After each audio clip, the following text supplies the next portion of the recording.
semua hadir?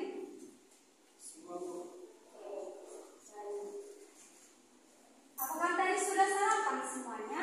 Sudah, Bu.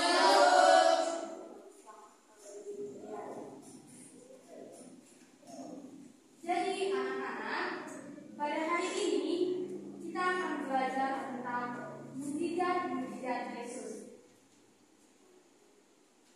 Dari anak-anak sekalian, apakah ada yang tahu apa itu mukjizat? Ayo, Bu. Silakan pilih siapa? Mukjizat itu karya-karya yang dilakukan Yesus, Bu. Karya-karya yang dilakukan Yesus. Terima kasih. Lalu siapa lagi yang tahu apa itu mukjizat? Angkat tangan. Nggak tahu, Kak. Tidak ada yang tahu. Anak-anak sekalian, ada yang pernah melihat yang namanya sulap atau pernah melihat pertunjukan persulapan? Pernah. Salah satu pertunjukan yang paling kalian suka apa itu? Ayo, Bu. Bola berubah jadi bunga, Bu. Bola berubah jadi bunga. Ayo, benda keluar dari topi. Benda keluar dari topi. Dari topi keluar bunga merpati. Dari topi keluar bunga merpati. Banyak kan? Iya, Bu. Dan itu tidak mungkin terjadi kan? Iya, Bu. Tapi terjadi. Nah, anak-anak sekalian, mukjizat itu sebuah keajaiban yang datang dari Yesus. Keajaiban itu sesuatu yang tidak mungkin namun terjadi.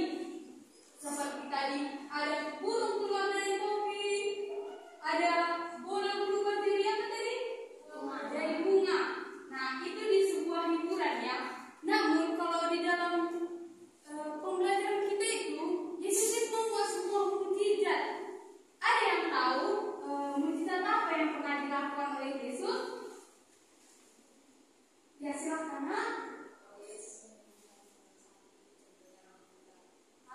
Yesus menyembuhkan orang sakit, yang buta, lalu apa?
disembuhkan Yesus itu adalah Bartimeus. Bartimeus.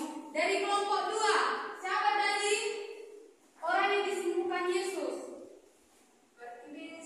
Bartimeus ya. Jadi orang yang disembuhkan Tuhan itu adalah Bartimeus. Yesus itu menyembuhkan orang buta yang bernama Bartimeus. Hal itu terjadi di gerbang kota Yeriko. Pada zaman Yesus, orang-orang Yahudi berpandangan bahwa orang sakit itu merupakan akibat dari dosa atau kutukan. Kita dapat membayangkan bahwa orang yang sakit dan cacat mengalami penderitaan ganda. Di satu pihak ketika gara-gara penyakit kulitnya atau gara-gara sakit badannya, kedua juga dijauhi teman-temannya. Gak ada yang mau berteman sama dia. Kenapa bisa mujizat terjadi?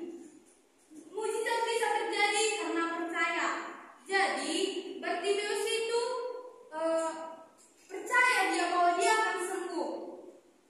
Iman Bartimeus ditunjukkan itu ketika dia memanggil Yesus, memohon pertolongan Yesus. Jadi setelah menjelaskan tentang mujizat tadi, ada yang namanya refleksi atau mengingat kembali.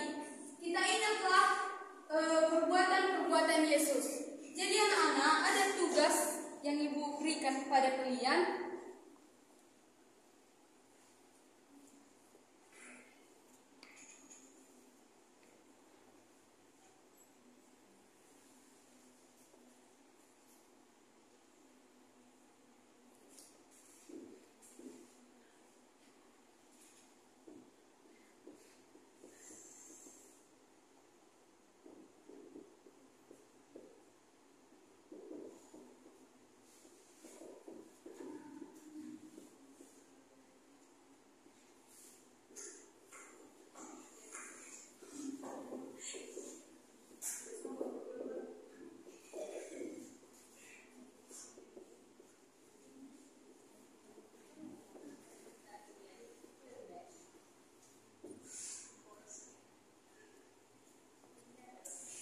Baik anak-anak, tadi kan sudah kita bahas mujizat yang terjadi zaman dulu.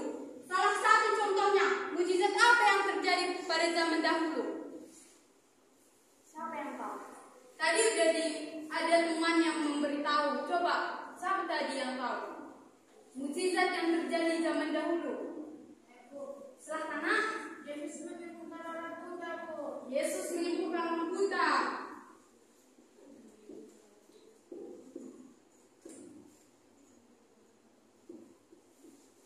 Mujizat yang terjadi zaman sekarang. Nah, anak-anak, kan kita pernah yang namanya mengalami COVID-19.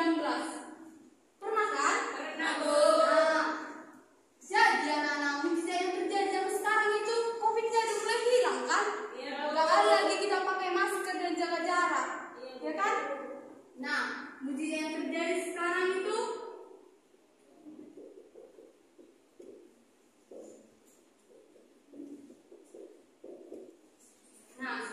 begitu seterusnya ya anak-anak. Jadi diingat kembali, kita refleksikanlah apa yang terjadi mujizat zaman dulu dan mujizat yang terjadi zaman sekarang. Itu dikerjakan di rumah. Oke? Ya, Bu. Nah, rangkuman atau kesimpulan dari semua pembelajaran kita ini, yaitu yang pertama itu Yesus itu mempunyai perhatian khusus terhadap orang-orang yang terlantar. Antara lain orang buta, khususnya Bartimeus tadi yang disembuhkan Yesus kan karena dia buta. Lalu Yesus itu sangat peduli terhadap orang-orang kecil dan tersingkir karena kepercayaannya, yaitu iman. Jadi anak-anak, Yesus itu juga menyembuhkan Bartimeus, makanya Bartimeus itu bisa melihat. Dan yang keempat, Yesus itu adalah juru selamat. Segala sesuatu yang tidak mungkin terjadi, boleh dilakukan oleh Yesus. Hal yang perlu kita ingat, Yesus itu membuat mujizat bukan karena dia itu ingin dipuji. Kalau aku itu luar biasa, aku hebat, tidak. Namun Yesus itu membuat mujizat karena kasih cintanya kepada kita. Anak-anak, siapa yang mau